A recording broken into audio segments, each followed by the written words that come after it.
Bonjour à toutes et à tous, bienvenue dans Merde, votre podcast vivant qui traite des spectacles du même genre. Je suis parti à la rencontre de Nicolas Bonneau, comédien, auteur et metteur en scène, pour discuter avec lui de son spectacle Monte Cristo, tiré du célèbre roman d'Alexandre Dumas. Avec lui, je continue mon exploration de l'adaptation pour le théâtre. Par quel processus passe-t-on d'une épopée littéraire de près de 1700 pages à un spectacle d'1h40 ? C'est une question à laquelle Nicolas Bonneau a répondu entre autres pour notre plus grand plaisir. Bonne écoute. Bonjour Nicolas Bonneau. Bonjour. Merci de me recevoir aujourd'hui au Théâtre de l'Air Libre à Saint-Jacques-de-la-Lande pour parler de votre spectacle Monte Cristo. En préparant cette interview, j'ai constaté que dans de nombreux articles de journaux, on vous définit comme conteur, mais vous définissez vos spectacles comme des récits. Faites-vous une différence entre récit et conte et qu'est-ce qui vous correspond le plus ? Alors en tout cas, je me définis comme conteur, ça c'est vrai. Je raconte pas forcément de contes. Alors j'en ai raconté quand j'ai fait mes gammes en fait. Voilà, au début, c'est vrai qu'il y a nécessité peut-être de se frotter aux archétypes des contes classiques, des contes traditionnels. Mais le conteur, pour moi, il peut raconter un peu tout. Voilà, mais il raconte essentiellement du récit, une histoire. Donc c'est là que le conteur et le récit se retrouvent. Et puis c'est vrai que depuis plusieurs années, il y a une émergence du théâtre-récit. C'est-à-dire où le personnage, où la distance entre l'interprète et le personnage et ce qu'on raconte est un peu annihilée et on est tout proche de ça. Donc les deux me vont, moi. Un conteur qui fait du théâtre-récit, ça me va assez bien. Et c'est vrai qu'un conteur, souvent, il n'a pas besoin du plateau de théâtre, en fait. Il peut être libre, il peut être partout, il peut être dans un café, il peut être dans une maison, il peut être dans une médiathèque. Et moi, je suis plutôt, même si j'aime aussi... faire des veillées, par exemple, chez l'habitant. Je suis plutôt un conteur qui va sur les plateaux de théâtre. Donc, le théâtre-récit, du coup, convient bien. On va dire qu'il y a une différence entre un récit et un conte. Un conte, c'est vraiment une forme très particulière. Un récit, ça peut être quelque chose de plus ample et de plus varié. Dans Sortie d'usine ou encore Qui va garder les enfants, vous avez créé un spectacle à partir d'un collectage de témoignages. Pourquoi avoir décidé de partir de la fiction pour ce spectacle-là ? Alors oui, c'est vrai que mon travail, il est essentiellement basé sur un côté social, politique, donc de collectage. Le collectage qui est aussi une tradition du conte, du conteur. La collecte de paroles, d'anecdotes, de récits de vie. Et là, on rejoint le récit aussi. Et voilà, je fais ça beaucoup, presque essentiellement. Et finalement, c'est ma première fiction. Parce que j'avais besoin de me reposer un peu. J'étais un peu fatigué de toujours chercher les histoires, en plus, les ramener un peu à ma vie, à mon parcours, parce que c'est souvent comme ça que je procède, où je m'implique dans le récit, où je me mets moi-même en jeu ou en scène. Je suis un moteur de ce que je raconte. Et ouais, j'avais un petit peu d'épuisement cérébral par rapport à ça, voilà, de besoin de me renouveler. Et donc, je me suis dit, j'ai envie de me frotter à un grand roman populaire français. J'ai parlé avec Héloïse de Rivière qui a travaillé avec nous sur l'adaptation. Qui m'a dit, mais Nico, c'est le Comte de Monte Cristo, c'est le grand roman populaire, feuilletonesque français. Et donc, je l'ai relu un été. Et on est en Sicile d'ailleurs, donc on n'était pas très loin de l'île de Monte Cristo. Et voilà, on a décidé de partir là-dessus. Et l'idée, c'était de partir sur un récit musical plutôt. Parce que j'alterne mon travail aussi entre du récit plus seul en scène et donc... où il n'y a pas forcément de musique à l'intérieur, avec du récit musical, comme le spectacle que j'avais fait sur Mohamed Ali, les 74, le combat du siècle, où là, ça a été un début comme ça de mélange de théâtre-récit musical. Mais j'avais fait une adaptation aussi de quelques vers du Misanthrope, dans Looking for Alceste, que j'avais créé ici aussi. Et donc je m'étais quand même frotté, alors bon, après j'étais parti à la recherche de misanthropes diverses et variées, mais je m'étais quand même frotté à une matière littéraire existante. Et comme vous avez dit, c'est Héloïse de Rivière, votre assistante à la mise en scène, qui vous a suggéré le conte de Monte Cristo. Après l'avoir relu pendant cet été en Sicile, quel a été votre sentiment face au travail artistique qui restait à accomplir dans l'adaptation, etc. Bon, il y a un côté un peu vertigineux parce que voilà, c'est 1800 pages, c'est énorme. Et en même temps, assez excitant de se dire que... En fait, je pense que ce qui me rassurait, c'est comme il y avait beaucoup de matière. Moi, j'ai toujours peur de ne pas en avoir assez. Je me dis, est-ce que je vais trouver ce qu'il faut raconter ? Là, il y avait tellement de matière que c'était plus en enlever qu'avoir en ajouté. Donc ça me rassurait un peu. Et après, il fallait faire une digestion. Et donc là, c'est Héloïse qui a fait la première digestion du roman. Donc on est passé de 1800 pages à 150 à peu près. Donc vraiment avec le texte de Dumas. Et à partir de là, on a commencé à travailler sur qu'est-ce qu'on garde, qu'est-ce qu'on garde pas, et qu'est-ce qu'on fait comme choix dramaturgique pour raconter l'histoire. Et vous avez déjà peut-être un peu répondu à la question, mais les choix sont opérés de cette manière-là, du coup, en passant de 1800 pages à 150 pages, pour garder l'essence du roman, j'imagine, l'intrigue. Et puis vous aviez même dit dans une interview qu'il y a beaucoup de blablatage, parce qu'il était payé à la phrase, Dumas, c'est ça ? Ah oui, comme c'est du roman feuilleton et que c'était édité en épisode, il y a payé à la ligne, on dit. Donc il y a effectivement, parfois pour dire une chose, il y a 10-15 lignes, ça délaye. D'ailleurs, il ne l'a pas écrit seul, Dumas, il était avec Maquet. Et ils étaient alors par contre c'était pas son nègre, c'était comme ça qu'il fonctionnait. Lui il développait il posait les intrigues, et puis l'autre lui écrivait aussi des choses pour délayer, arriver à tant de nombre de feuillets, je sais pas combien exactement. Donc ce qui fait que c'est un roman aussi assez bavard, mais c'est ce qui fait son charme aussi, d'ailleurs. Ouais, je cite cette phrase aussi d'Umberto Eco, qui a écrit un livre qui parle des super-héros et qui définit le Comte de Monte Cristo comme le premier super-héros, et qui dit que c'est Monte Cristo est le plus grand roman, le plus mal écrit. Et alors c'est un drôle de compliment, mais en même temps, pour un conteur, c'est génial. Parce que un conteur, on en parlait, il dit pas forcément un texte su de mémoire. Il est dans l'oralité de la parole, dans le présent, le concret de cette parole. Et pour un conteur, c'est génial. C'est-à-dire que je pouvais trafiquer les phrases de Dumas. Et là, je sais pas, j'ai pas vraiment regardé, mais dans le spectacle, il y a peut-être 40% de texte qui est de Dumas, et le reste, et encore, je sais pas exactement. Il y a des phrases comme ça qui surgissent, parce qu'il écrit quand même bien. Il y a des belles phrases, il y a des belles choses. Et le reste, c'est l'intrigue que nous racontons avec nos points de vue, le point de vue musical, le point de vue de la mise en scène, le point de vue de la parole, du récit.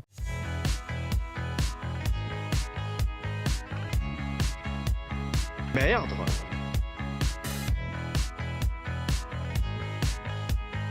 Merde! Et concrètement, dans le processus de création, comment on passe de 150 pages à ce spectacle d'1h40 ? Alors c'est vrai que même au départ, je crois que j'avais envie qu'il fasse parce que 1h40, je trouve ça long déjà pour un spectacle, mais non, faire moins, ça rendait vraiment la chose un peu trop anecdotique quand même. Et concrètement, nous on fait ce qu'on appelle de l'écriture au plateau. Donc on prend le texte et puis on part au plateau à partir du texte, mais pas en lecture. On se lance, on se lance dedans, on le relit. Et puis on voit ce qui reste, ce qu'on garde. Donc c'est des improvisations à partir de la matière textuelle. Avec Héloïse qui était en face et qui donc notait quand il y avait des choses intéressantes qui se passaient. Et je crois que j'ai l'impression que les premières résidences, c'est-à-dire les premiers temps de travail, donnent souvent le là de ce que va être une création. Et la première résidence, elle était un peu magique. On était dans le Marais Poitevin. Moi, je suis originaire des Deux-Sèvres. Et on était à la Rousse. Donc, c'était une pièce ouverte sur la rivière, sur le Marais. Il y avait un piano. On était tous les trois, plus l'équipe de lumière et de scénos qui sont passés, plus Héloïse. Et on s'est lancé, puis les choses défilaient. Voilà. Moi, quand j'ai pas envie de dire un texte, ça tombe vite, je le dis mal, et comme ça, après, je sais que ça reste pas. Voilà. Et donc, il y avait une petite magie qui était là la première, puis après, finalement, on passe son temps à courir après cette première petite chose-là magique. Bon, après, même avant les 150 pages, on a quand même fait un travail de table pour continuer d'avoir des digestions du texte, quoi. Il y a eu plusieurs étapes. Est-ce qu'on peut dire que quand même, il faut quand même éprouver un texte au plateau pour vraiment trouver la solution aux problèmes, entre guillemets, de mise en scène, de sens, etc. Est-ce que tout se règle au plateau ? J'aurais tendance à dire que oui, que effectivement, j'ai jamais vraiment travaillé avec un travail de table. Il y a des metteurs en scène qui vont travailler. J'ai vu des vidéos, des documentaires sur Patrice Chéreau qui travaille très longtemps à table et Ça a l'air de bien se passer aussi, au résultat, donc ça a l'air passionnant. Moi, voilà, vu que je pars d'une matière qui n'est pas, qui est souvent très hétéroclite, qui est souvent pas forcément. La littérature, c'est pas mon endroit premier finalement, là d'où je parle. J'ai tendance à aller très vite au plateau. Voilà, c'est vrai que je suis pas très cérébral non plus finalement dans ma façon d'appréhender un texte ou une histoire. J'ai besoin de... Voilà, je suis vraiment un auteur-interprète, j'ai besoin de l'éprouver par le corps et de sentir si au plateau ça le fait ou si ça le fait pas, si moi je m'ennuie, si... Et puis comme c'est une adresse toujours, vous avez vu, très directe au public, au spectateur, si je sens que tout de suite ça fait trop théâtre, trop quatrième mur ou trop fabriqué, j'ai tendance à jeter. Et là, on est dans une forme en plus de récit-concert. Donc, il y a un élément primordial qui est celui de la musique et avec lequel je dialogue. Donc déjà, je suis pas seul. Justement, vous avez conçu le spectacle comme un récit musical, vous l'avez dit et on vient d'en parler. La musique est présente tout au long du spectacle. Comment le travail s'est fait entre vous, c'est-à-dire Fanny Chériot et Mathias Castagnier, qui ont composé la musique? Comment, pour que justement la musique ne soit pas qu'illustrative et qu'il y ait un dialogue entre vous? L'idée, c'était de partir sur une pièce radiophonique dans l'imagerie, comme référence. Donc, il y a... on adore ça, les pièces radiophoniques, les podcasts. Donc, il y a pratiquement, on s'est dit qu'il y aurait la musique tout du long si c'était nécessaire. Et vous avez vu, c'est aussi beaucoup des boucles, c'est aussi beaucoup des ambiances, des atmosphères. Donc, moi, je vais me placer, naturellement, soit je vais me placer sur la musique, on est dans un mode un peu plus concert, soit c'est des scènes un petit peu plus mises en situation, où là, je suggère un personnage plus que je l'incarne. Voilà, je suis un petit peu à côté de lui, avec lui, et puis on le voit se dessiner dans une pièce ou dans un décor. Un décor figuré par l'imaginaire du spectateur. Et là, du coup, eux, ils viennent plus derrière. Et voilà, ils vont plus venir poser une ambiance sous le récit, sous-jacent. Un peu à l'Hitchcock, je pense souvent à ça aussi, parfois sur certaines scènes qui se font. Et puis, c'est aussi que Fanny et Mathias ont beaucoup l'habitude de travailler avec des gens de théâtre, avec des conteurs aussi. Mathias, il bosse avec un conteur qu'on aime beaucoup, qui s'appelle Marien Tillet. Fanny, on bosse ensemble depuis 12 ans. Fanny, elle est d'abord musicienne, chanteuse, et puis elle est arrivée dans le théâtre avec Théâtre des Tarabas, donc un théâtre de marionnettes, Philippe Saumon. Et puis avec moi, et puis au fur et à mesure, en 12 ans, on a appris à se connaître et à fabriquer des spectacles ensemble. Qui va garder les enfants, tu parlais tout à l'heure, on l'a écrit ensemble. Et là, on s'est dit, sur celui-ci par exemple, qu'on allait le mettre en scène tous les deux.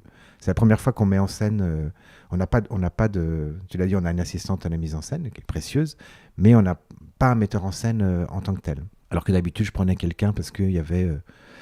ce besoin. Alors un metteur en scène avec un conteur, c'est toujours particulier, c'est très ingrat, un peu frustrant, parce qu'on signe pas vraiment à la fin, il fait un peu ce qu'il veut. C'est une espèce d'accoucher ce que le conteur veut faire. Voilà, on tire les fils, tiens, tu veux dire ça, peut-être essaye ça. Est-ce que c'est ça que tu veux faire parce que c'est ça que je vois? Donc voilà, c'est un poste un peu particulier. Et avec Fanny, à force de travailler ensemble, voilà, il y a une connaissance profonde, elle d'abord de la façon dont je travaille, parce qu'elle m'a suivi au quotidien. Et elle aussi, après, elle est partie dans le récit, notamment avec un spectacle sur Patti Smith, qui s'appelle Minuit avec Patti. Et là, on s'est dit qu'on allait mélanger nos univers. Et donc, Monte Cristo, c'est aussi, je crois, là, un truc qui marche, c'est qu'il y a l'univers musical et un peu délirant et de Fanny. Je pense il y a 2 films vidéo, un de doublage, un peu délire. Ça, c'est... Voilà, c'est une idée de Fanny où elle avait envie d'amener un délire autour du surimi, voilà, pour amener une espèce comme ça de référence à la classe américaine de Serge Hazanavicius. Et voilà, on a vraiment mélangé nos mondes, nos univers. Donc on a chacun nos fantaisies. Et c'est ça qui fait, je crois, le charme du spectacle. C'est cette espèce de rencontre, voilà, un peu au bout de 12 ans, un peu de maturité qui est là. On se sentait d'assumer de signer la mise en scène, d'aller au bout. On s'est pas mal regardé en vidéo après des répétitions. Voilà, on se filmait parce que comme on est tous les deux sur scène, c'est pas évident. Et puis Mathias, on voulait une musique un peu d'influence western. Parce que nos références dans le spectacle, c'était aussi Tarantino, c'était aussi le western spaghetti.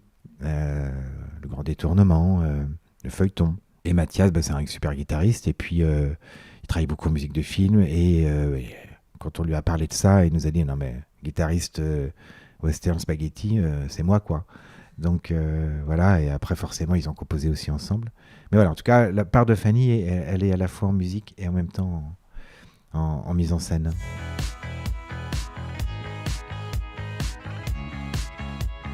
Merde.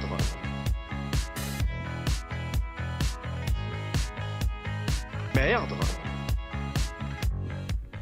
Et pour parler de cette vidéo un peu délirante qui vient de Fanny, du coup, à ce que j'ai compris, est-ce que c'était aussi une façon de dire au public, n'ayez pas peur de ces textes, de ces grands textes classiques, on peut les aborder avec légèreté? Carrément. Oui, c'est une manière de dédramatiser la chose.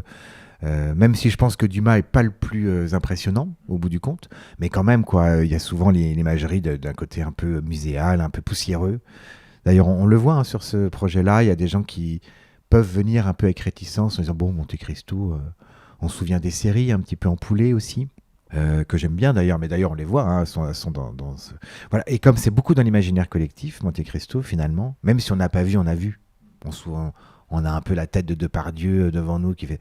Donc on s'est dit, vu que tout le monde a ces images dans la tête, on va les mettre et on va s'en amuser en faisant un doublage avec.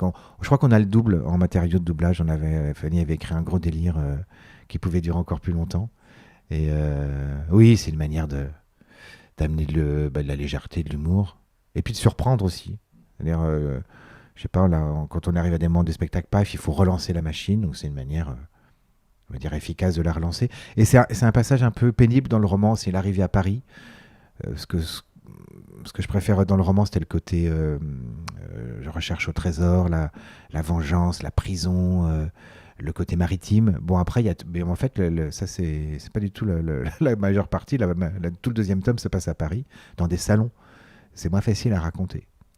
C'est un peu plus pénible. Et donc, paf, là, c'était une manière de tout exposer, de tout résumer, d'exposer toutes les situations de manière extrêmement joyeuse, quoi. Voilà, ludique.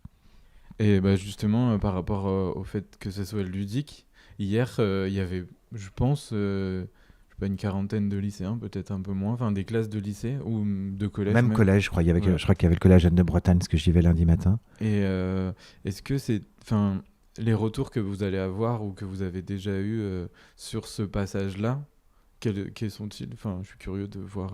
parce que ça peut être barbant pour un collégien ou un lycéen de lire 1700 pages. D'ailleurs, ils ne sont pas obligés de les lire, du coup, vu que j'ai fait Aida Just pour eux. Et non, les retours des ados, ils sont super, et ça, c'est une grande fierté. On ne l'a pas pensé pour les ados, mais ce qui est sans doute le mieux, d'ailleurs, de ne pas penser pour quel type de public. Mais non, ils tripent, quoi. On voit bien au début, je le sens.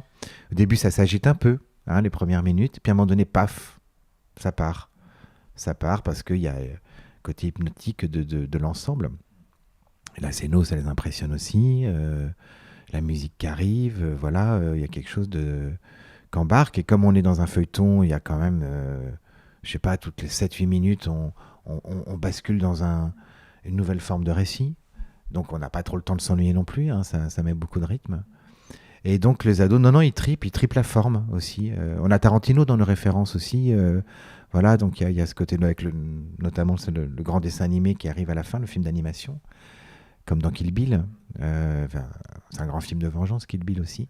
Non, ça les fait triper, et ça, c'est super. Je pense qu'ils sont un peu comme au cinéma, c'est-à-dire ils sont happés par le récit, par l'image. Comment se fait-il que le texte d'Alexandre Dumas entre-t-il autant en résonance avec le monde actuel? Parce que la période dont parle Dumas dans le roman, qui est donc la première restauration, après la chute de Napoléon Ier. C'est vraiment une période qui est très proche de la nôtre, hyper macroniste en fait, hyper avec l'apogée d'une élite, d'une aristocratie, de la finance, de la bourgeoisie. Et donc elle est totalement, c'est vraiment le début du capitalisme, et elle est totalement en résonance sur ça. Voilà, donc c'était facile de faire des passerelles. Du coup, je pensais peut-être même en faire plus, mais finalement, il n'y a pas tant besoin que ça. l'arrivisme, l'ambition, le fait de se placer, de retourner sa veste, les effets de manche à l'Assemblée, tout est là. C'est vraiment la période. C'est pas la période préférée de Dumas, parce que lui, il adore traiter plutôt autour de Louis XIII, Mazarin, Richelieu, il adore ça. Comme dans La Reine Margot, ces périodes-là. Donc voilà, mais là, il traite une période qui est antérieure à lui d'une quarantaine d'années à peu près. Et voilà, qui est emblématique et qui ressemble à la nôtre. Est-ce que le fait qu'il n'y ait pas de morale à la fin du spectacle veut dire que le capitalisme n'est pas moral et qu'il faut utiliser ses armes et qu'il n'y a pas besoin de justification d'une vengeance contre lui? Bah écoute, j'avais pas vraiment pensé à ça, donc c'est intéressant en tout cas.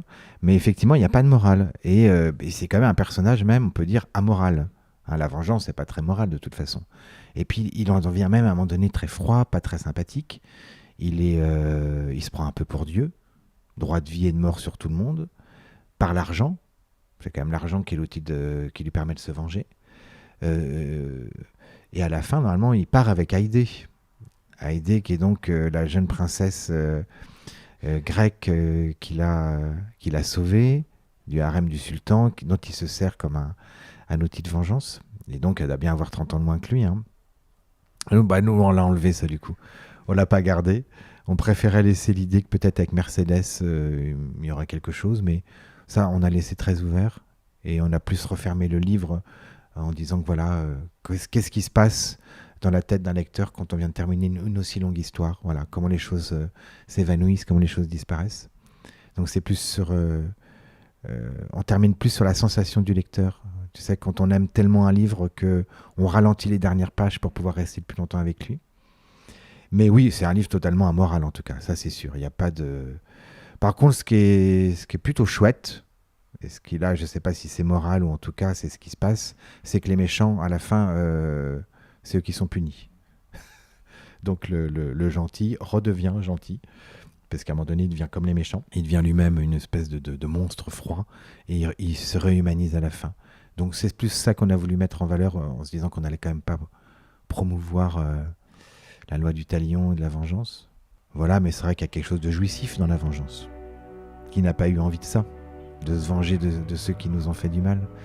Donc là, c'est une petite vengeance par procuration. Merci beaucoup. Merci.